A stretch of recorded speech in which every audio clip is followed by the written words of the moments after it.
O professor Wallace Chamon, ele fez faculdade de medicina na USP, em Ribeirão Preto, ele fez mestrado e doutorado na Unifesp, e atualmente ele é professor da Unifesp e professor associado também da Universidade de Chicago. É isso, professor?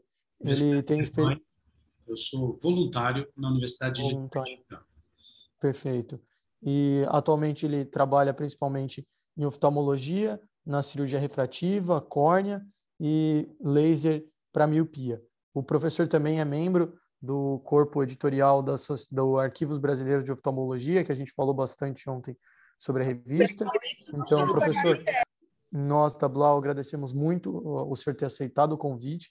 Para a gente é maravilhoso ter alguém com a sua experiência e com todo o conhecimento que o senhor tem para falar com a gente que está começando, está no primeiro degrau ainda da carreira acadêmica e profissional.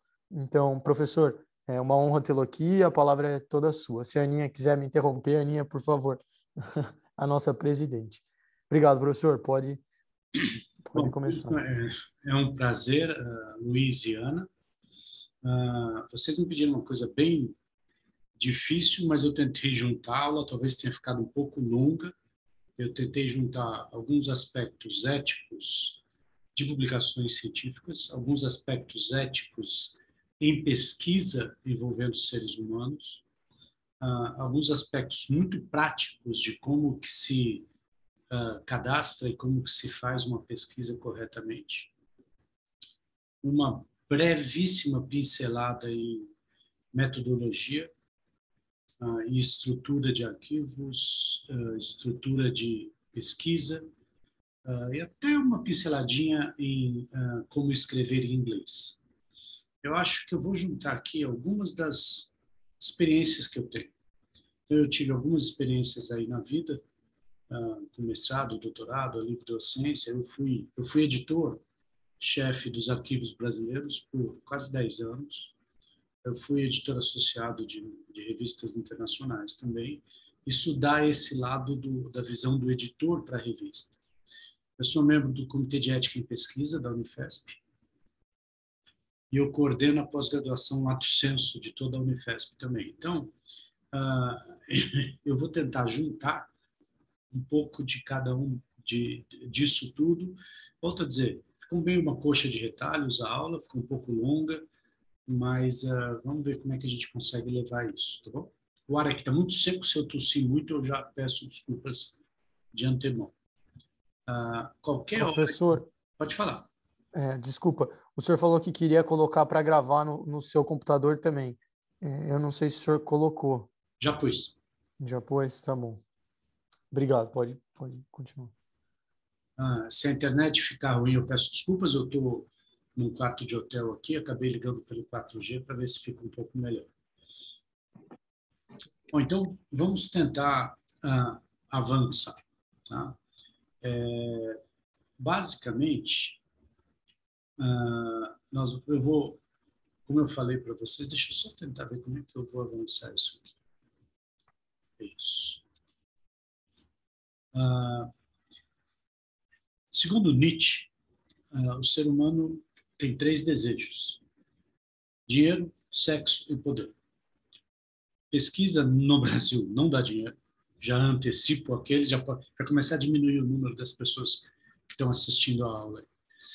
Também não vai dar sexo, mas ele te dá o poder do conhecimento. O poder do conhecimento é reconhecido nas sociedades eternamente, né? Sempre foi reconhecido nas sociedades.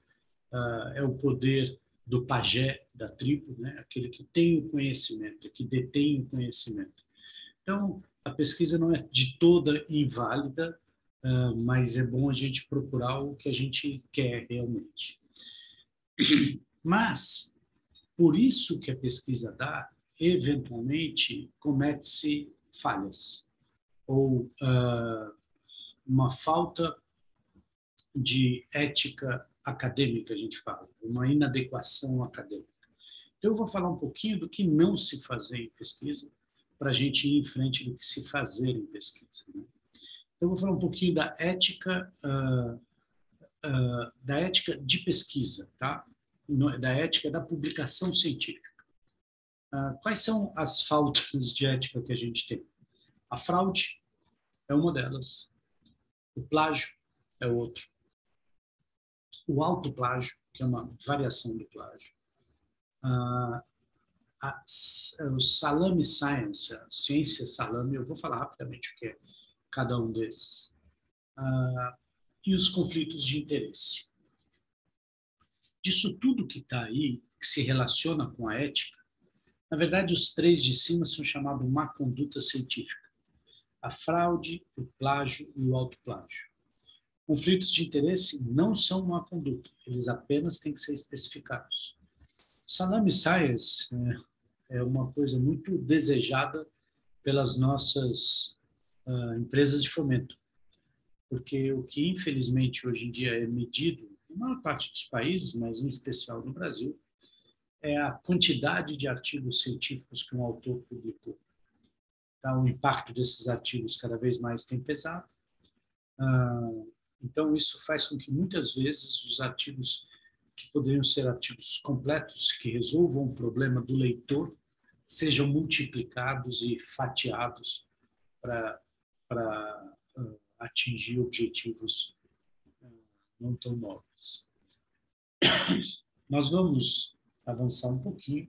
Como eu falei, isso é a má conduta médica, né? Um escritório de integridade acadêmica, que a maior parte das universidades no mundo tem, no Brasil ainda falta. Quando a gente fala em empresas de fomento, é a qualidade. Vocês que são jovens, vocês deviam ler esse livro. Eu li na época de faculdade, na época que vocês estão hoje. Esse é um livro sobre a metafísica da qualidade, onde ele fala basicamente o seguinte: o que é bom não precisa ser medido, porque o que é bom você sabe que é bom.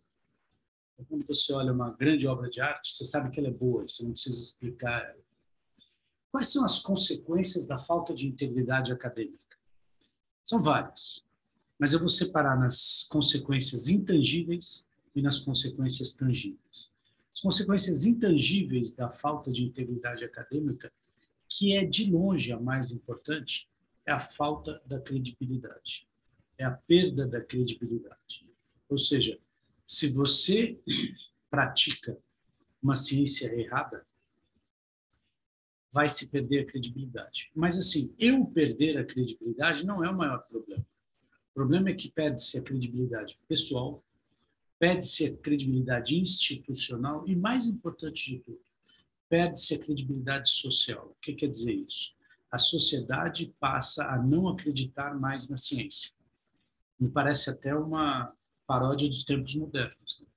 Nós vimos e vemos frequentemente hoje em dia a ciência ser escorrachada ou de ser má vista, de não ser considerada.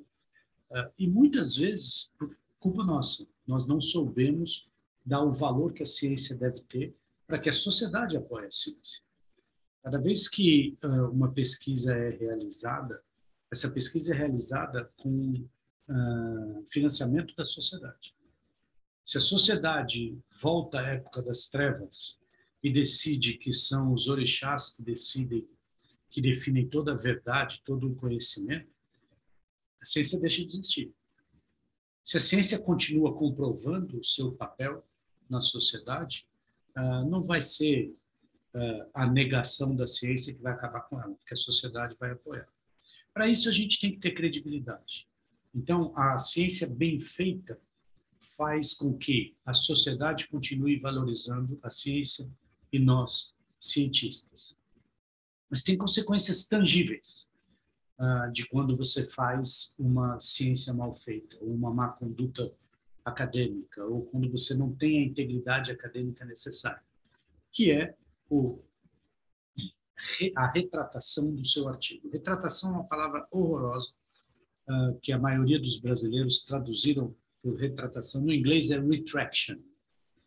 Uma retraction não é uma retratação, uma retraction é uma retirada. Para aqueles que não sabem, quando você tem um artigo científico publicado e esse artigo é acusado ou comprovadamente acusado de má conduta, esse artigo vai ser retratado, ou vai ser retracted, ou vai ser retirado. Para a geração de vocês que ainda pegou o Facebook antes do Facebook acabar, Antigamente se falava assim, uma vez que se posta alguma coisa na internet é para sempre.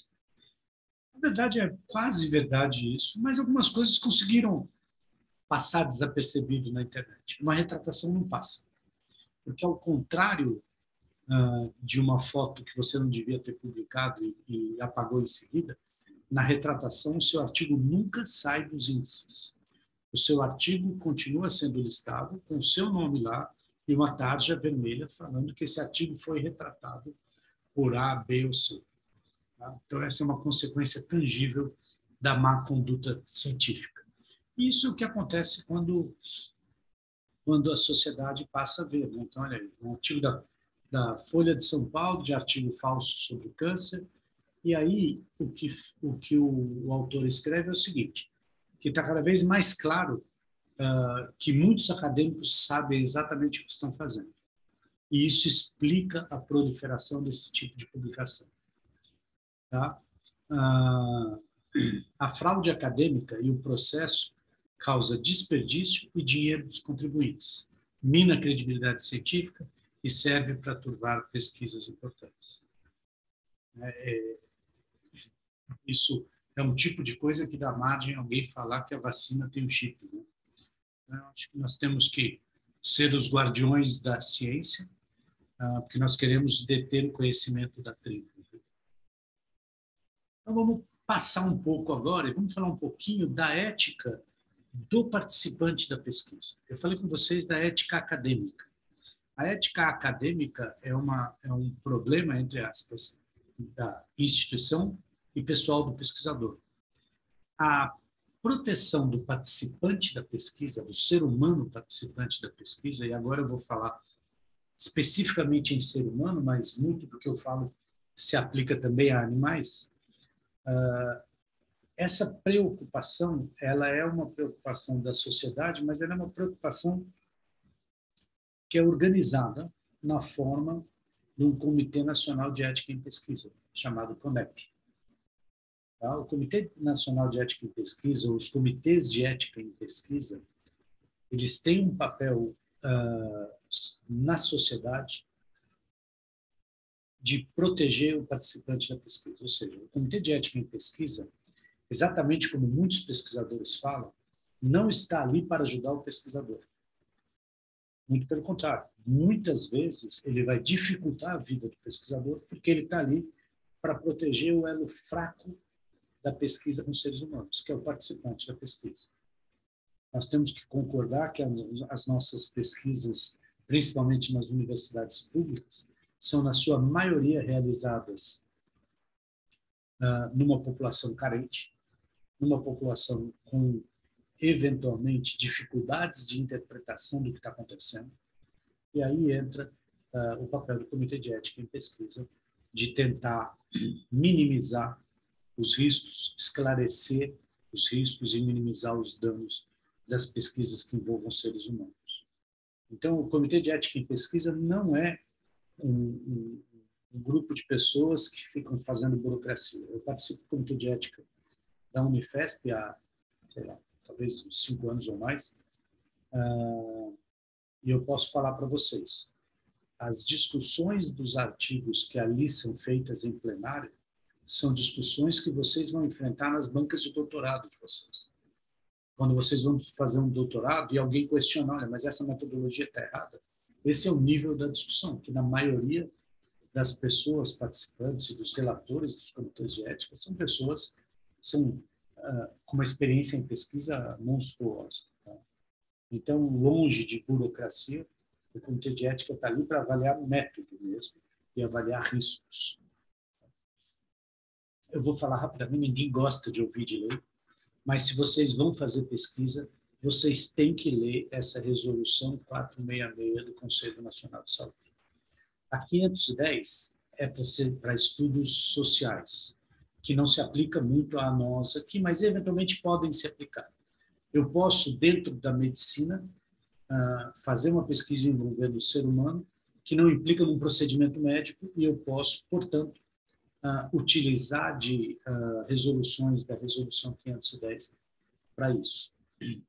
Mas vocês têm que saber, toda a pesquisa em ser humano, ela é regida por essa resolução, que é uma resolução bastante moderna, é uma resolução bastante ampla, é uma resolução que ela tenta balizar a pesquisa em seres humanos, assim como a Declaração de Helsinki, por exemplo, do qual o Brasil não é signatário das últimas declarações de Helsinki, porque as declarações de Helsinki se tornaram um pouco tolerantes demais em algumas situações, mas eu não vou entrar nesse detalhe. Tá? Ou seja, quando alguém fala assim, mas a minha pesquisa segue a declaração de Helsinki, isso não obrigatoriamente significa que a sua pesquisa segue as resoluções brasileiras. Tá? E isso não quer dizer que o Brasil quer ser mais real do que o rei. O Brasil assinou todas as declarações de Helsinki até a última revisão, que já tem acho que uns 10 anos, que ele não assinou por um assunto por um ponto muito específico. Então essa é a pesquisa, tá? Essa é a resolução 466, e o que ele fala aqui é exatamente isso, que a ótica dessa resolução é o indivíduo e a coletividade, ou seja, a ótica aqui é proteger, ou seja, não maleficência, dar autonomia ao participante da pesquisa. Todos os projetos que envolvam seres humanos têm que responder por essa resolução. Envolver ser humano não quer dizer fazer cirurgia em ser humano. Se você vai pegar os dados de prontuário de um paciente, ser humano, você tem que seguir a resolução 466. Se você vai perguntar para um paciente se ele achou que demorou muito a espera dele no serviço público ou privado, ela tem que seguir a resolução 466. Tá? A 510, como eu falei, é para ciências humanas, nós vamos passar mais rápido. Eu acho que é mais fácil falar para vocês o que não precisa uma aprovação no Comitê de Ética. O que não precisa aprovação no Comitê de Ética, e essas informações estão dentro dessas resoluções que eu falei para vocês. Primeiro, uma pesquisa de opinião pública com participantes não identificados. Veja, uma pesquisa de opinião pública é diferente de uma entrevista de satisfação do cliente. Ou seja, uma opinião pública, eu vou na rua, pergunto, mas eu não quero saber o nome da pessoa que está falando. Eu não sei quem é, não sei onde mora, não sei, eu não consigo identificar aquela pessoa. É diferente quando eu vou para um paciente e falo, qual que é seu nome, é o seu telefone? Eu quero saber qual foi a sua opinião a respeito do seu atendimento. Certo? Então, isso é uma pesquisa de opinião pública. É uma pesquisa, por exemplo, de eleições. Pesquisa de informações de acesso público. Acesso público quer dizer o seguinte, todas as informações que eu vou usar na minha pesquisa, qualquer cidadão tem acesso a elas. Tá certo? E mesmo assim tem briga. Por exemplo, pesquisa que utiliza vídeos do YouTube, tem pessoas que acreditam que essas precisam de uma autorização. Eu, pessoalmente, não acredito, mas essa é uma discussão dos comitês de ética. Tá? Professor, nesse 2 aí entraria o pessoal que faz pesquisa com o ESUS, né? Que sempre me pergunta se precisa de CEP ou não. Não precisa. Porque o ESUS, o ESUS ele entra também na próxima, você vai ver agora. Pesquisa de informações de domínio público, que é muito parecido, mas essa aqui é a 5. São informações agregadas sem possibilidade de identificação. Ou seja, você não identifica uma pessoa, você tem um número de cirurgias, um número de pessoas, ou seja, mas não identifica. Então, essas não precisam. Tá? Assim como pesquisas de revisão de literatura, né? Porque não envolve o ser humano. A pesquisa que eu estou pesquisando envolveu, mas a minha pesquisa não envolve o ser humano. Essa aqui é uma questão que às vezes as pessoas acham que isso é uma brecha. São pesquisas que vêm da prática profissional, desde que os dados não possam identificar o sujeito. Isso não significa prontuário médico. Tá? Então, isso é uma coisa que é como se eu estivesse olhando, por exemplo, um centro cirúrgico, eu não estou vendo nenhuma informação, mas eu estou fazendo uma pesquisa daquelas pessoas que estão andando dentro do centro cirúrgico. Tá? E aí, sim, sempre tem problema, essa briga, que são pesquisas de educação. Ou seja, são trabalhos científicos que são feitos só para a educação. Eles não têm o objetivo de pesquisa. Então, por exemplo, eu vou fazer um trabalho eu vou fazer uma matéria onde eu vou ensinar metodologia e eu vou pedir para cada um dos meus alunos fazer uma pesquisa com seus colegas, perguntando um questionário. Isso nunca vai sair da sala de aula. Mas aí o que acontece? Nossa, ficou tão legal que eu vou fazer uma pesquisa. Aí você tem um grande problema.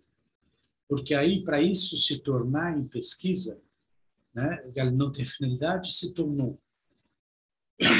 Para isso se tornar em pesquisa, você vai ter que aprovar no comitê de ética. E aí você vai ter que aprovar no comitê de ética como um trabalho retrospectivo. E os trabalhos retrospectivos não isentam da assinatura do termo de consentimento.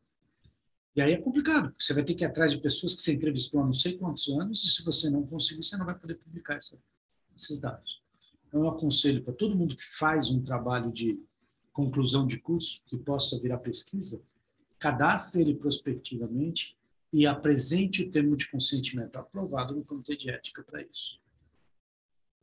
Vamos passar um pouquinho mais para frente, né? E essa é uma parte extremamente técnica. Eu vou passar rápido com vocês só para lembrar de algumas coisas. Para você ter uma pesquisa aprovada no comitê de ética, você precisa cadastrar sua pesquisa na CONEP, que é na plataforma Brasil, né? Que está aí embaixo o link. Eu vou passar aqui quais são os passos da plataforma Brasil, porque tem algumas coisas que sempre dá confusão. E as pessoas escrevem, eu volto a dizer, é hábito de pesquisadores, até pesquisadores experientes, de achar que o que está escrito dentro dali não tem importância. Basta escrever que o pessoal só está vendo burocracia. É o maior engano que vocês podem imaginar. Eu volto a dizer, eu já vi teses de doutorado que não passaram por um escrutínio tão forte quanto projetos de pesquisa a serem aprovados no comitê de ética.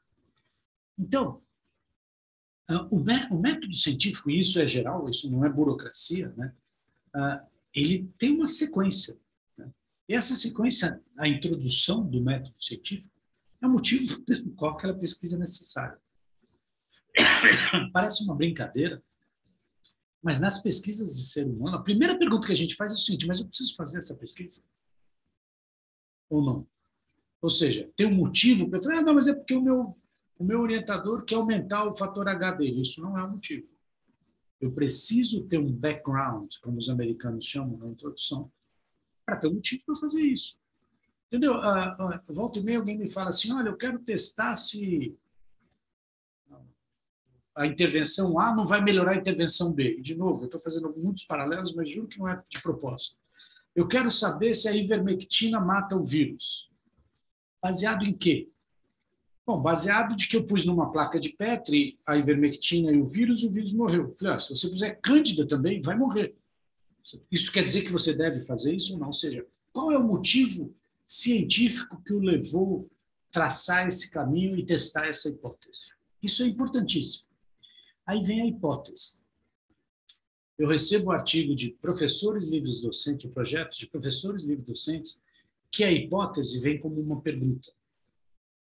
Será que a intervenção A vai ajudar na doença B?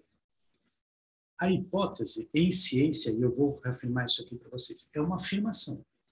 A minha hipótese é 2 pontos. A intervenção A não interfere na evolução da doença B. Essa é a minha hipótese. Por que eu botei ela na negativa? Porque, cientificamente, a gente afirma o que é chamada hipótese nula.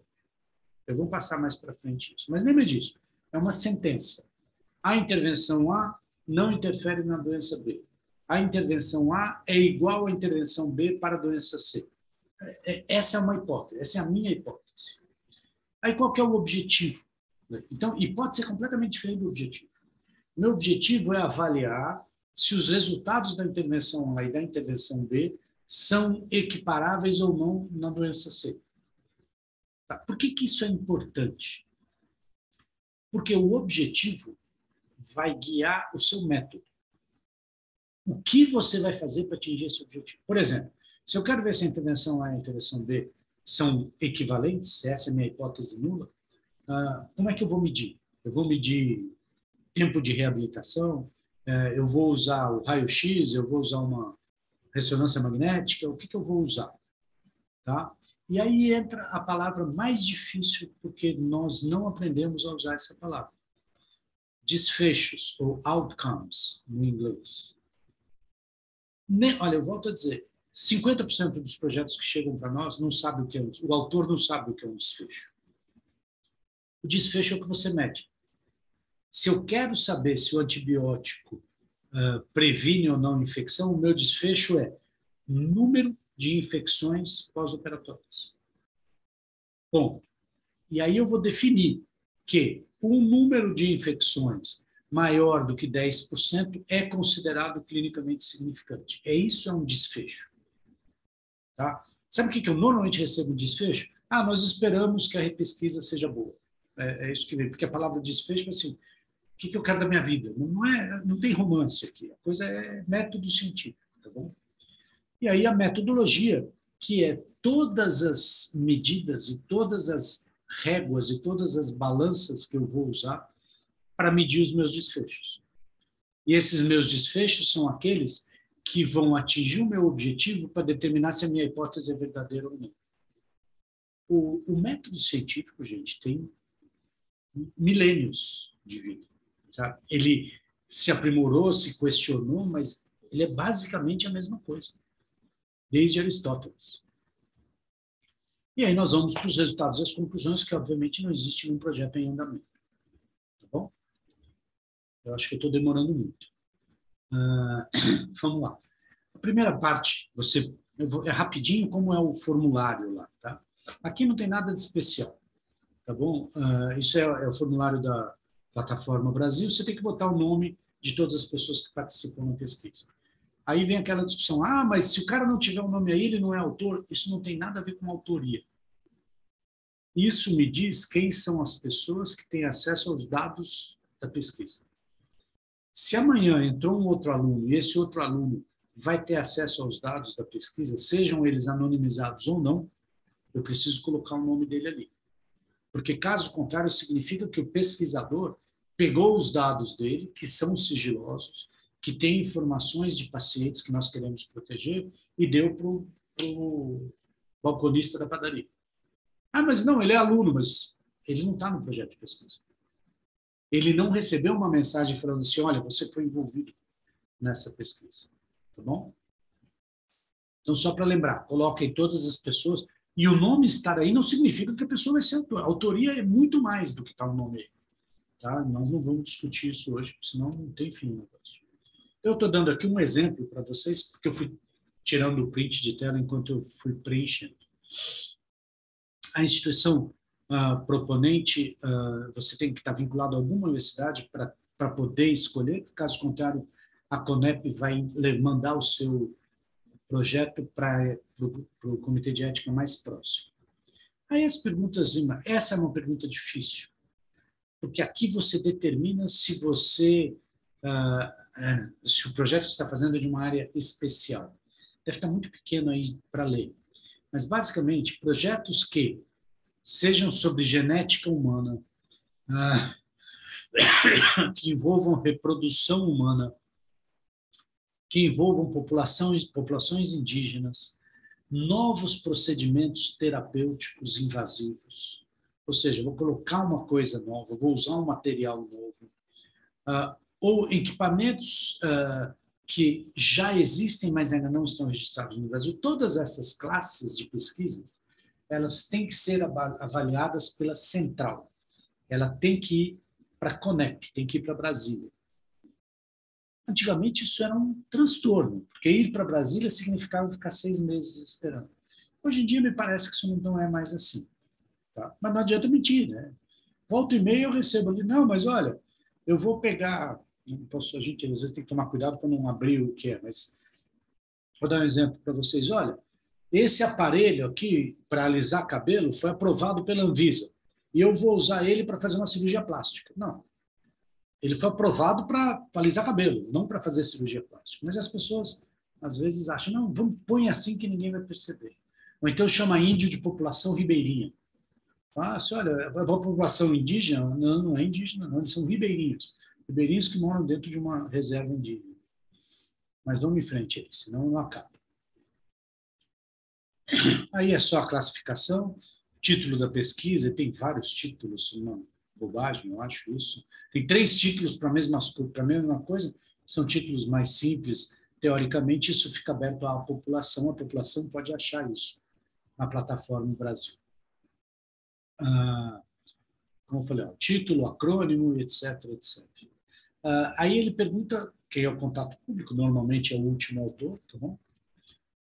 E aí pergunta o desenho do estudo. Por que que aí o autor fala assim, mas o que que o CEP tem a ver com isso? É uma coisa muito simples. Vamos supor que eu estou colocando, vou testar uma vacina, eu vou botar um extremo para vocês entenderem mais simples. Eu vou testar uma vacina para saber se essa vacina cura o herpes simples. Uma vacina feita em chimpanzé, sei lá. Obviamente que tem algum risco, tá certo? Bom, eu quero testar em 3.000 pacientes. Só para um pouquinho. Por que eu vou botar 3.000 participantes da pesquisa em risco? Qual é a metodologia que você está fazendo para isso? Não, é porque é mais fácil. Não interessa. Arrume a sua metodologia e tenha o mesmo resultado com 100. Porque eu não vou expor os outros. É nosso papel. O CEP está ali para isso. Entendeu? Então, por isso que é importante colocar o desenho do estudo. Tá? Vamos em frente. Mas é descritor de saúde, bobagem. Olha o desfecho, né? Então, lembra aquilo que eu falei. O desfecho é o que você vai medir. Tá? Se vocês tiverem isso no Word, quando vocês escreverem um projeto no Word, depois é só copy-paste. Mas tem que pôr o desfecho. Não adianta inventar na hora. Tá?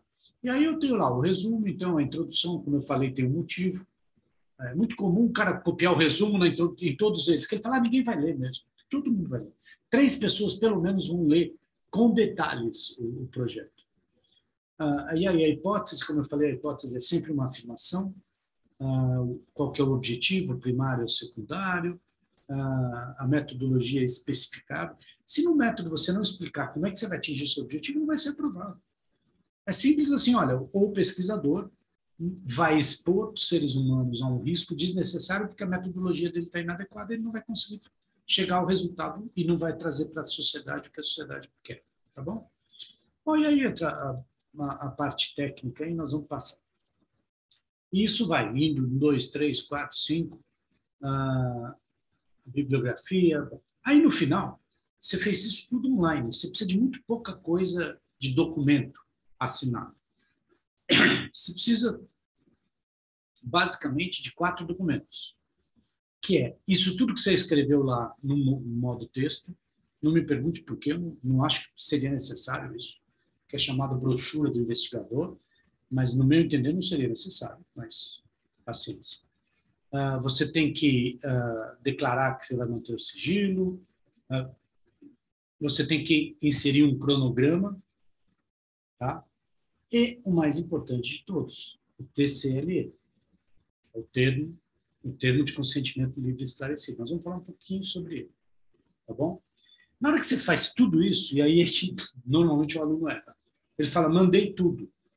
E é uma bobagem, porque a plataforma Brasil não deixa isso muito claro. Mas olha aqui, ó, na hora que você manda tudo isso, ele aparece essa mensagem vermelhinha, onde você tem que anexar uma folha, imprimir a folha de rosto. Aí você vai imprimir isso, que tem todas essas informações da pesquisa que você preencheu, e vai pedir para o seu superior assinar. Chefe do departamento, dono da clínica, seja quem for o superior envolvido. Aí você gera isso aqui é o que é gerado, aí o pesquisador assina, o superior assina, e isso tem que ser anexado na plataforma Brasil. Tá? Então, não vai, numa sentada da plataforma Brasil, você não acaba, que aí você imprime e leva para assinar, tá bom? Isso é a folha de rosto. Então, em resumo, você vai anexar isso que eu falei aqui para vocês. Tá bom? Se tiver outra pesquisa, eu tenho declaração das instituições da pesquisa também, e lembrar da folha de rosto assinada, que é no segundo tempo que ele é enviado. Eu não vou entrar em detalhes do termo de consentimento. O termo de consentimento é complexo, mas o Comitê de Ética entende que o termo de consentimento é o contrato entre o pesquisador e o participante da pesquisa. Lembrando que o participante é o elo fraco da história. Então, para o comitê de ética, o termo de consentimento é muito importante, porque ali eu tenho que ter certeza que o participante está entendendo os riscos que ele está se submetendo, mesmo que sejam mínimos, e que ele está entendendo que ele pode não aceitar. Isso tem que ser muito claro, tá? E em palavras leigas. Tem um link aqui embaixo, ele é longo, mas se procurar no Google, acha. O nosso comitê de ética tem um modelo bem bom de termo de consentimento, onde tem os lugares para preencher, ele é bem razoável. Então, eu aconselho, quem quiser, entra na Unifesp, entra no CEP Unifesp BR, que procura o termo de consentimento, ele baixa um modelo em doc que você altera, obviamente que ele tem que ser todo alterado, mas tem lá a estrutura para isso. Tá? Ele vem assim, ó, vem direitinho, um lugar para assinar, tudo certinho, aí vocês tiram o papel timbrado, o papel timbrado da sua instituição, tá bom? Mas metade da resolução 466 é sobre o termo de consentimento. Eu vou falar para vocês agora um problema também do dia a dia e que vocês, aqueles que já começaram a fazer pesquisa, já devem ter encarado. Que é o seguinte, olha, eu estou fazendo um estágio numa clínica lá, eu resolvi fazer uma pesquisa. Então, nós vamos pegar todos os pacientes que vão fazer a medida da pressão intraocular e nós vamos medir se a medida da pressão intraocular causou um dano ou não causou um dano na córnea. Infelizmente, e eu falo pessoalmente, essa é a minha opinião, mas não é a opinião da sociedade. Eu digo da sociedade é da resolução. Eu tenho que imaginar que a resolução foi escrita por pessoas que representam a nossa sociedade. No Brasil, é proibido qualquer cobrança de participantes de pesquisa. Bom, isso não é verdade no resto do mundo, na maior parte do mundo, mas no Brasil não pode. Então, é simples. Se eu for envolver esses pacientes na pesquisa da tonometria, eu não posso cobrar nem dele, nem do convênio dele, aquele exame de tonometria. Imagina quando isso fala numa cirurgia, eu vou ver todas as cirurgias de catarata que eu vou fazer. É impossível. Isso torna impossível a gente fazer pesquisas sem patrocínio ou fora de instituições públicas, o que é uma pena, no meu entender. Mas é a lei. Tá? Então, aqui eu estou pondo na resolução 466 os pontos que deixam claro. Por exemplo, a 466 fala que o pesquisador tem que dar garantia do atendimento gratuito por tempo indeterminado do melhor método. Se eu usei o método A e o método B, e o método B foi melhor, e o meu paciente teve o método A, ele tem que receber o método B gratuitamente. Como é que eu posso fazer isso se eu já cobrei a cirurgia dele, se eu já cobrei o exame dele? Tá? Então, infelizmente, a 466 deixa claro que não pode. E isso é um problema, porque isso praticamente inviabiliza a pesquisa em entidades privadas sem financiamento. Tá? Então, eu sempre sugiro que inclua esse texto. Tá? Essa é uma das exigências da 466, mas eu sugiro que seja dito para o participante que está garantido o acesso gratuito aos métodos envolvidos na pesquisa. Tá? E que não haverá cobrança a você ou a qualquer fonte pagadora pelos procedimentos realizados. E isso, muitas vezes, o CEP vai pedir que seja incluído no PCLE. Tá? Eu vou falar uma coisa para vocês. O que eu notei de diferente desde o começo da pandemia? Eu e o nosso grupo de 35 relatores. É que os participantes de pesquisa estão indo atrás dos seus direitos. Hoje, você entra na internet, tem o manual do participante de pesquisa. E lá fala tudo isso. E o participante não tem dúvida. Ele liga no nosso comitê de ética e fala, eu assinei aqui um documento, o cara não me deu o documento, e ele falou que isso, e isso aqui não está acontecendo. Isso é um problema sério, porque isso vai escalar dentro, se for dentro de uma universidade, isso vai chegar na reitoria para ver se o pesquisador ele é ou não é envolvido em uma prática de ética. Entendeu? Então, assim, quando um orientador mais velho virar para vocês e falar, não, isso é bobagem. Não é bobagem. Entendeu? A gente que é mais velho acha TikTok bobagem. Não é bobagem. São coisas importantes hoje em dia. Não eram. Entendeu? Então, eu aconselho vocês serem mais rígidos nisso. Qual que é a próxima parte aqui? Eu vou falar rápido. Eu não sei que aula vocês já tiveram. Professor, o Pode senhor falar. prefere pergunta no meio ou no final? No meio, senão a gente esquece. Mas só não põe pelo chat, que eu não consigo ver tudo aqui. Não. Posso falar então? Diga lá. Já que a gente estava falando de TCLE, agora o senhor falou que os participantes de pesquisa estão assim sabendo muito mais dos seus direitos, né, durante a pandemia. Mas a gente acabou mudando um pouco também os formatos do TCLE. Agora a gente tem o TCLE via Google Forms e também já ouvi falar sobre o TCLE via ligação e gravado. Como parte do membro do CERP, como é que o senhor vê isso? Eu adoro isso. Toda vez o Gabriel levantou a mão, já passo para você, Gabriel.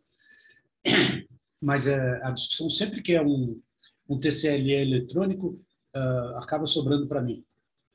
Agora é importante uma coisa: você tem que entender o que está fazendo.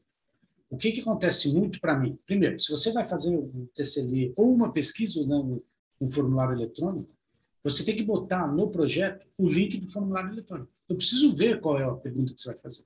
Eu preciso ver como aparece. E o que 90% coloca? Primeira exigência: qual é o seu e-mail? Você não pode exigir o e-mail. Você entendeu? O formulário tem que ser anônimo. Se você fez um formulário eletrônico que está na nuvem, aí você vai perguntar para o cara assim: olha, nós estamos fazendo uma pesquisa sobre os hábitos sexuais e a AIDS. Entendeu? Aí você vai começar a perguntar, e isso começa com o e-mail dele, esquece, não vai ser aprovado. Não, mas eu só vou perguntar se ele é míope ou não. Tudo bem. Aí o Exército recebe uma lista, do mesmo jeito que eles têm a lista do nosso CPF, né? Recebe uma lista falando assim: olha, está aqui uma lista de pessoas míopes que estão querendo ser oficiais.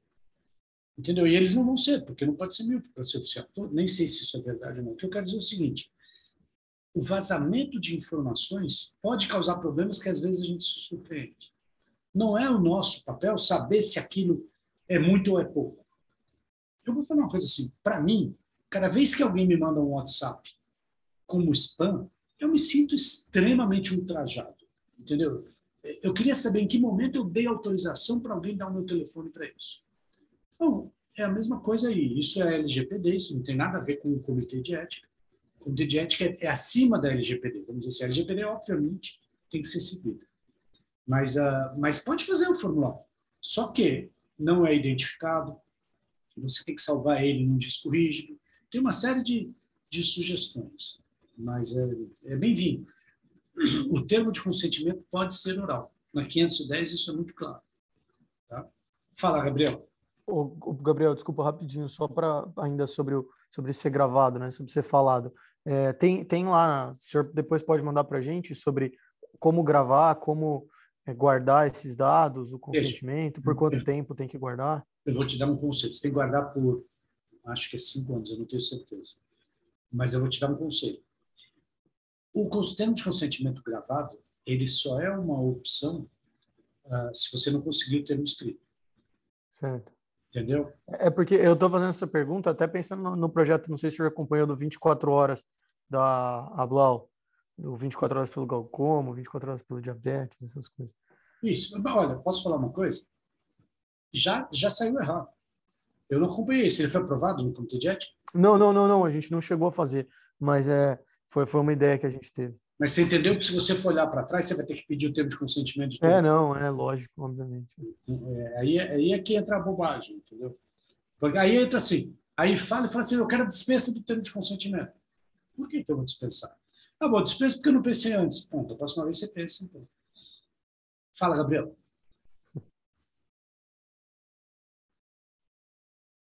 Pode falar. Eu estou te ouvindo, você que está mudo. Não está conseguindo falar? Não, você mudou de novo. Alô, agora tá. Era justamente sobre audição. Eu sou CEO de uma startup de acessibilidade de educação em saúde para surdos. O meu TCLE em Libras, existe regulamentação para isso?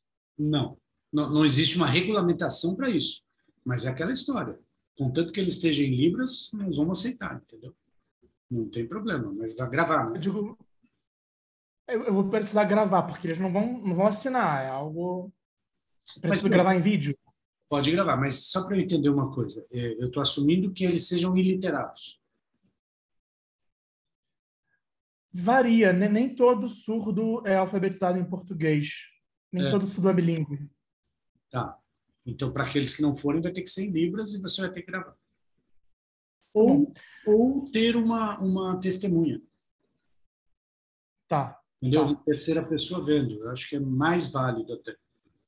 Ok, testemunha resolve. Então, Segunda pergunta. dá uma olhada na resolução 510. Ela se aplica, tem detalhes para isso. Fala.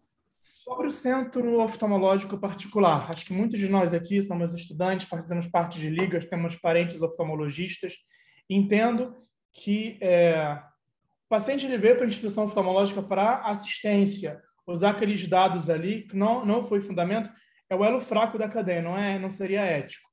Agora, seria ético o paciente que está ali com um caso raro solicitar, você tem um caso raro, você estaria de acordo em oferecer um TCLE para um relato de caso, ou apesar dele ser cliente e pagar, ou então, a partir de agora, vou fazer um estudo prospectivo com o paciente. Vocês são meus pacientes, vocês pagam consulta ou convênio, mas você gostaria de participar de um estudo sobre o uso de lubrificante ocular para tal condição?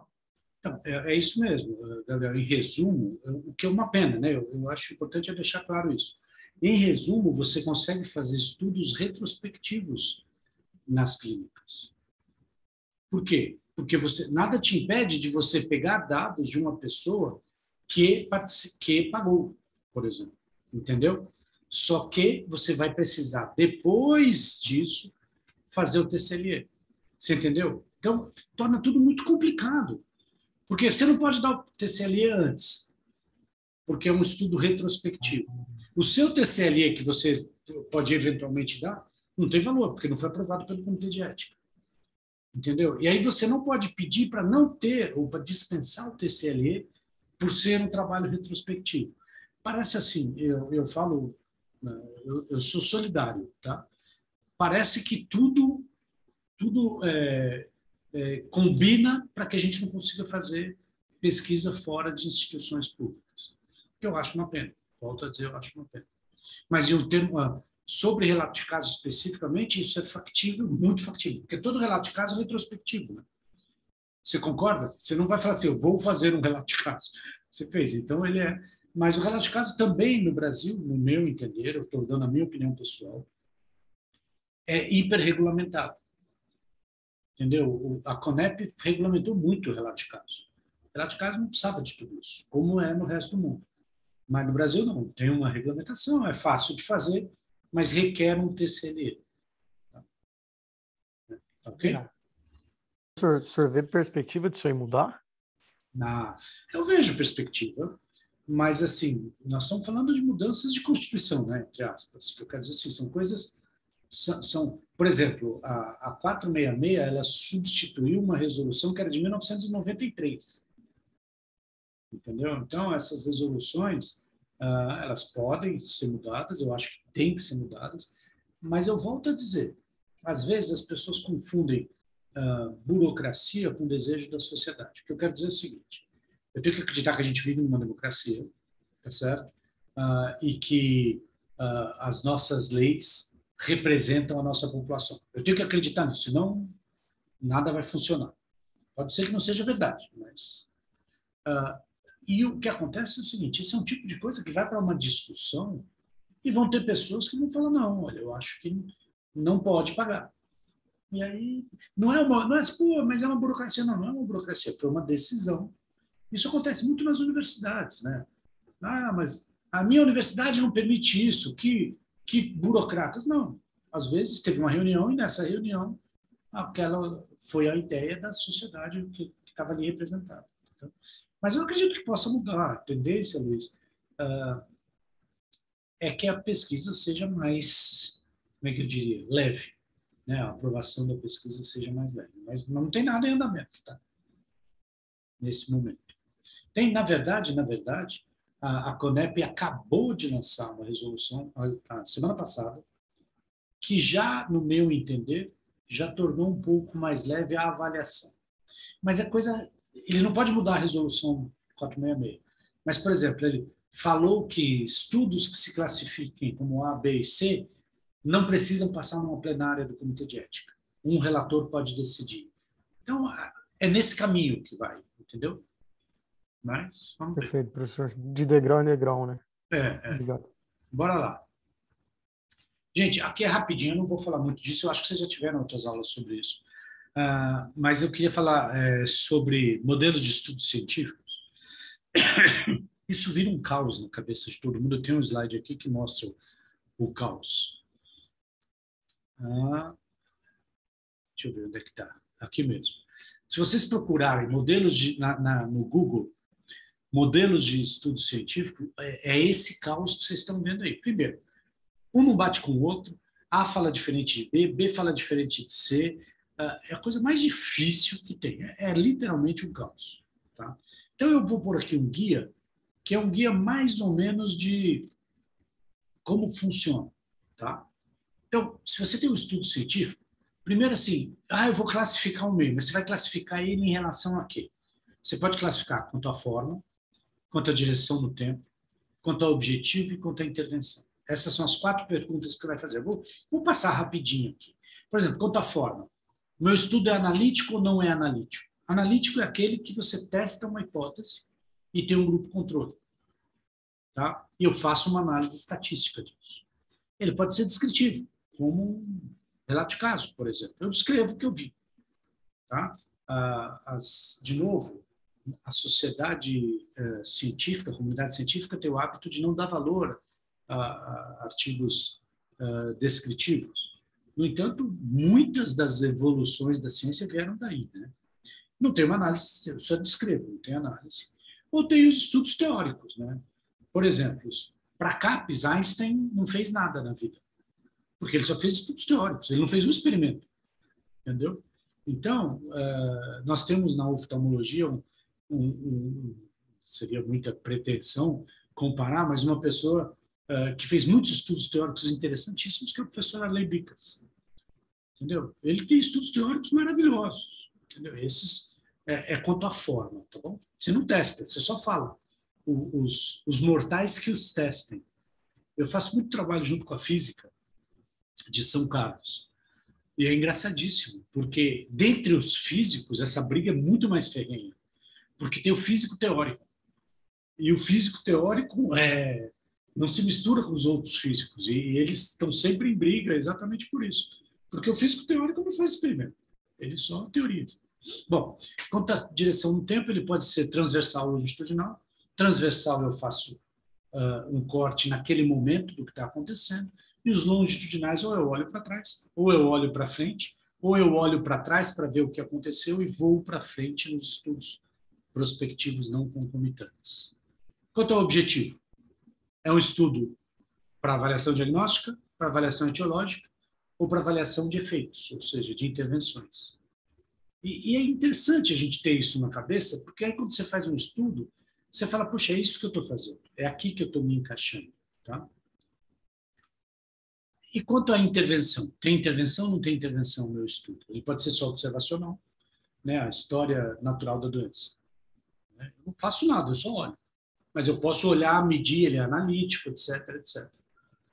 Ou ele é experimental, tem uma intervenção. Quando essa intervenção ela é feita no indivíduo, é um ensaio clínico. Quando essa intervenção é feita numa comunidade, é um ensaio de uma comunidade. Ou eles são os mistos, os estudos mistos são complexos. São aqueles que, no início, você só observa, aí você faz uma proposta, aí você faz uma intervenção e mede a intervenção. São estudos lindos, mas complexos, bem complexos. Isso tudo eu estou falando de teoria. E aonde que entra o RCT, Randomized Clinical Trial? Essa tabelinha, ela mostra exatamente isso. Que cada modelo de estudo, ele se classifica nessas 4 variáveis de uma maneira específica.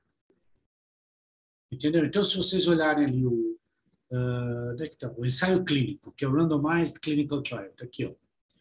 Então, ele é um estudo analítico, com certeza é. Ele é um estudo prospectivo concomitante, porque toda a RCT é daqui para frente, tá bom? Ele tem uma intervenção, senão ele não é um RCT. E ele é experimental porque ele tem uma intervenção.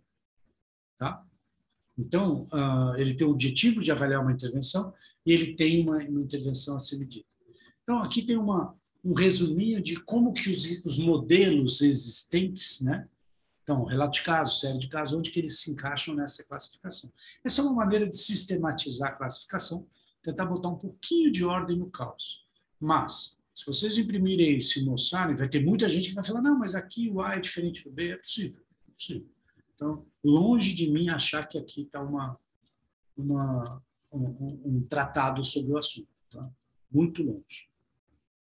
Vamos ver qual que é o próximo para a gente. Que horas são? 9 horas, já era para acabar.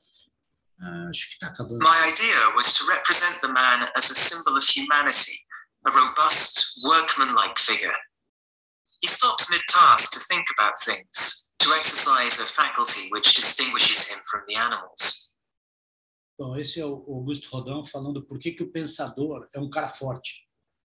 Porque ele fala que o pensador caracteriza o ser humano. Que o que distingue ele dos outros animais é que entre um trabalho e outro ele consegue pensar. Né? Na sociedade isso não tem sido muito a verdade, mas tudo bem. A gente está tentando. Então vamos falar rapidinho mais uma vez do processo científico, tá? Do método científico. Então, olha, eu começo aqui. Ó. Eu falo para vocês, eu tenho um problema, eu faço uma hipótese, eu tenho o meu objetivo e eu meço um desfecho. Tá certo? Então eu vou dar um exemplo para vocês. Olha. Problema. Infecção e cirurgia de catarata. Esse é um problema e eu posso fazer o meu background, a minha introdução sobre isso.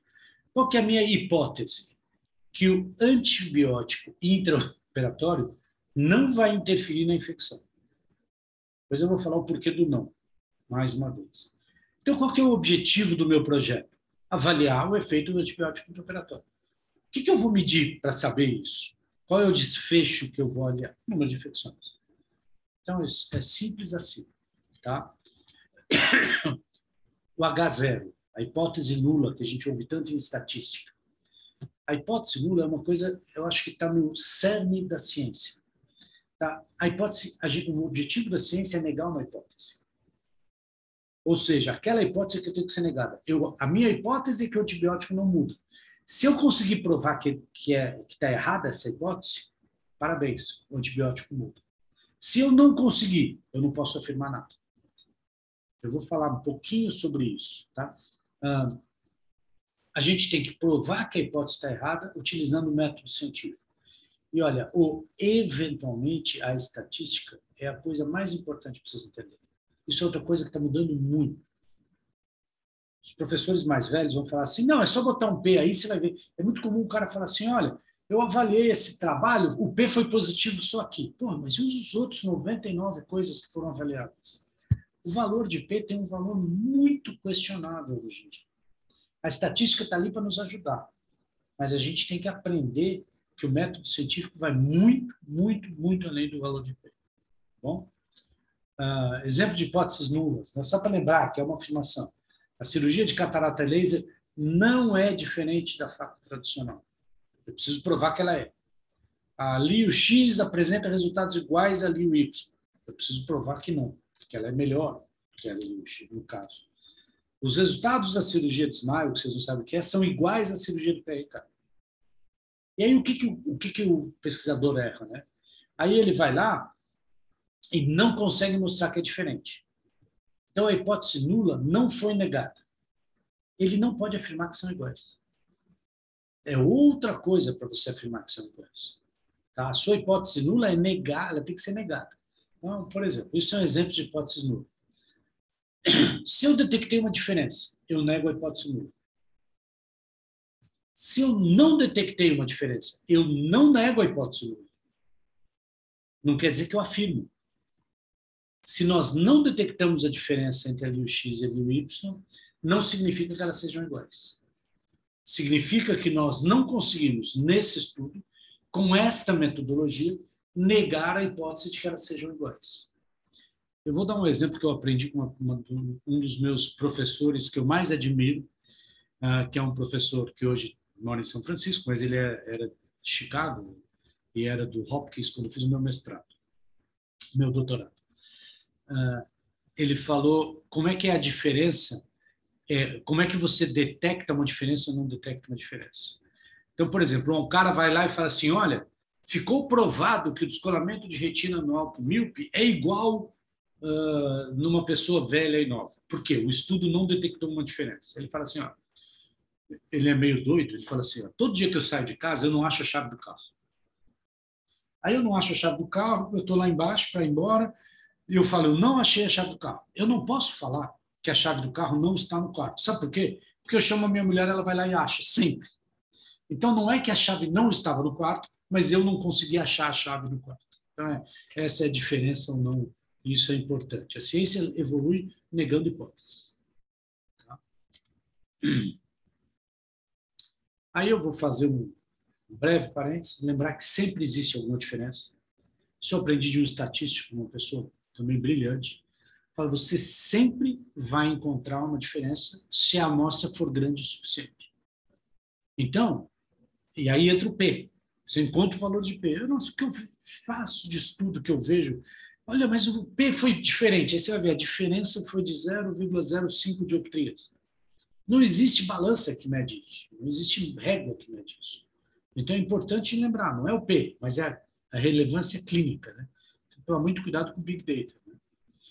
Por causa disso. Então, como que é a argumentação lógica de um artigo? Né? Eu tenho uma premissa e uma conclusão. Qual é a premissa? Vão vir dos resultados e a conclusão vai ser a conclusão do artigo. Então, um exemplo. A incidência de endoftalmite foi menor no grupo que usou antibióticos intraoperatórios. O uso de antibióticos intraoperatórios diminui o risco de endoftalmite. Aí entra aquela palavrazinha, portanto. A sua conclusão vem com portanto antes. Tá? E a argumentação lógica na sua discussão? Né? Você vai discutir o seu trabalho. Você vai usar as premissas e a sua conclusão. Então, por exemplo, na premissa da introdução, por que eu fiz o trabalho, os resultados e as conclusões. Isso é como eu ponho na minha discussão. Precisávamos saber se o risco de endoftalmite é menor em usuários de antibióticos. O uso de antibióticos no intraoperatório diminuiu o risco de endoftalmite. Portanto, o artigo cumpriu sua função. Essa é a base. Se não segue assim, não dá. Essa aula, eu tenho alguns exemplos de trabalhos completamente sem pé nem cabeça, publicados em grandes revistas e que ferem toda essa lógica. Tá? Então, olha, eu vou sugerir uma para a leitura de vocês. Se vocês forem ler um trabalho, vocês vejam se a pergunta é válida. Se a pergunta não é válida, não percam seu tempo. Não leiam o trabalho. Entendeu? Eu quero saber se o tamanho do pé direito está associado com a incidência de miopia no olho esquerdo. Eu não quero saber. Não existe uma base para eu querer saber isso. Então, não pega. Aí a conclusão é positiva. Quando eu digo positiva, é assim, não positiva de não negativo. Positiva assim, a conclusão é verdadeira. Tudo bem, vamos em frente. Não, a conclusão não é. Eu fiz a pergunta certa. O antibiótico vai prevenir a infecção ou não? Aí eu vou na conclusão, a cirurgia de catarata é muito segura. Não preciso ver o resto. Tá? E aí a segunda é a seguinte, os resultados justificam a conclusão. Então, olha, eu quero saber se o antibiótico previne a infecção. A conclusão é que o antibiótico previne a infecção e nos resultados ele mostra que a maioria dos pacientes teve uma acuidade visual boa, ou seja, o desfecho está errado. Não precisa ver. Mas se tudo isso estiver certo, aí você vai para o método. No método tem o viés, ou bias em inglês. Tá? Eu não vou entrar muito em bias, mas um bias ou um viés é um erro sistemático. Ou seja, você errou no começo do negócio. Tem uma falha no desenho do estudo, está medindo errado, na análise do estudo, e não adianta aumentar a amostra, porque não vai resolver, porque tem um viés. Quando você mais aumenta a amostra, mantém-se o viés. É um erro sistemático, tá bom? E aí entra a importância da régua. Eu mostro um slide que eu acho que fala para vocês isso. Quer ver? É o viés de medida. Para mim, esse slide diz tudo. Ó. Você não consegue medir se uma pena é mais pesada que outra usando uma balança desse tipo. Ponto. Então, a régua tem que ser do tamanho certo. Seja o que você estiver medindo, tem que estar dentro da sua régua. Com réguas de 1 metro, você não mede 1 milímetro. Então, é importante vocês lembrarem disso para a metodologia. E por que a gente precisa avaliar criticamente? Eu aprendi isso aqui com outro grande professor meu, o professor Rubens Belfort, que ele falou isso há uns 20 anos ou 30 anos atrás para mim. Ele fala sempre isso. Não me diga o que eu tenho que saber. Me diga o que eu não preciso saber. Então, o que você não precisa saber é um artigo que não siga o que precisa. Por exemplo, isso aqui é o meu anti-spam. Em 30 dias de spam, esse é o número de convites para eu publicar um trabalho que eu recebi. Ou seja, tem muita coisa publicada que não presta. Tá? A última coisa, só para dar algumas dicas de vocês de escrita científica, tá bom? Sempre use as mesmas palavras para as mesmas coisas no trabalho científico. O trabalho científico é feio de ler. Ele não tem que ser bonito, ele não tem que ser erudito, pelo contrário. Não usem sinônimos. Né? A gente aprendeu no segundo grau a usar sinônimos para não repetir a palavra. Aqui é o contrário disso. Escreve sempre na forma direta, sujeito depois verbo. Sempre que possível, use a voz ativa. Nem sempre é possível, mas tente usar a voz ativa. Essa quarta é uma coisa muito subjetiva, mas é muito importante, principalmente para escrever em inglês. Põe o ponto de interesse como sujeito da frase. As infecções, por exemplo, se eu tenho infecção e antibiótico. Então, o que eu quero? Qual que é o ponto de interesse? É o antibiótico. Então, você fala assim, o antibiótico não diminui as infecções. Em vez de falar, as infecções não foram diminuídas pelo antibiótico. Tá? E evite substantivos feitos por verbos. Né? Isso é do inglês. No português não tem. Então, um exemplo para vocês. Então, vou só voltar. Primeiro sempre use as mesmas palavras sem sinônimos. Agora em inglês, tá? Então, phaco emulsification was performed as follows. No complications were observed during cataract surgery. Eu, como leitor, falo, mas espera um pouquinho, mas ele fez mais de um tipo de cirurgia de catarata, não foi tudo fato? Então, tira isso. Tá? Então, o jeito certo é during phaco emulsification. Tá bom? Forma direta, sujeito e verbo. Polishing the posterior capsule was performed. Forma direta, posterior capsule was polished. E aí a posterior capsule entrou como sujeito. Tá bom? Usar a voz ativa quando possível. Topography was performed by a trained technician. A trained technician performed topography. Tá bom? Coloca o ponto de interesse como sujeito da frase. Patients presented an increased infection rate with the surgery. Patients está como ponto da frase. Não é o que interessa, é o infection rate que interessa. Infection rates increased with surgery. Tá bom? Evite substantivos feitos por verbos. Measurements were performed. Was measured. Tá bom? Essas são dicas. Lembrar dos tempos de verbo, introdução é no presente, é o porquê que você fez, seus objetivos são no presente, normalmente método e resultado no passado. A discussão no seu estudo, você fala no passado, presente para os discutir. Mas isso é um pouco mais difícil, mas ajuda. Tá? Uma dica para o inglês. Né? O brasileiro, quando a gente pega um artigo escrito em inglês por brasileiro, a gente descobre rápido, porque o brasileiro começa tudo com the. É raro usar, não é que é proibido, pode usar, mas é raro. Tá? O that, a gente tem uma dificuldade, eu tenho uma dificuldade enorme para tirar o that, porque a gente traduz do português e a gente usa o que com muito mais frequência do que eles usam o that. E evitar o sujeito oculto. Né? A língua americana, ela não lida bem com o sujeito oculto. A gente fala assim, estaremos lá. Quem? Entendeu? O sujeito oculto não é bom. Então, nós estaremos lá. Então, exemplo. The cataracts were graded according to... Isso é típico de brasileiro. So, cataracts were graded according to... o that. Isso, eu volto a dizer, eu tenho muita dificuldade com isso. These results show that many patients improved. Não precisa do that. Tá? These results showed many patients improved. Mas é contraintuitivo para nós. Tá? We studied 47 patients. From these, 35 were male. From these patients. Está oculto o sujeito sextivo. Tá bom? Pensa no leitor. Acho que essa frase, eu não sei se eu queria dar o crédito, eu não lembro se eu peguei de algum lugar. Se foi minha, também vale o autocrédito. Que os textos devem ser entendidos e não podem ser mal entendidos. Tá? Então, lembra disso. Pensa no leitor quando vocês estiverem escritos. E lembrando que cada vez mais, né, a população geral está lendo muito, né? Então, não é só médico, né? Pacientes também lêem, tá bom? Acho que eu acabei. Atrasei uns 10 minutos, não era das 8 às 9 que você tinha pedido, Luiz? Ou eu entendi errado? Não, professor, a gente colocou 1 hora, mas assim, ouvir o senhor falar pode 3 horas, 5 horas. O senhor fez um tema muito que tende a ser maçante, né? Que é falar sobre ética, ficar muito leve, muito tranquilo. E eu, assim, pelo menos esse final eu vivenciei muito. Ele sempre risca o meu det das frases aqui. Bom, muito obrigado, professor. Eu não sei se alguém tem alguma dúvida, a gente pode abrir por pergunta, se alguém quiser falar alguma coisa. Eu já fiz muita pergunta. O Glauco está aqui. O Glauco está aí? Excelente. Daí, Fala, Glauco. Fala um oi para nós.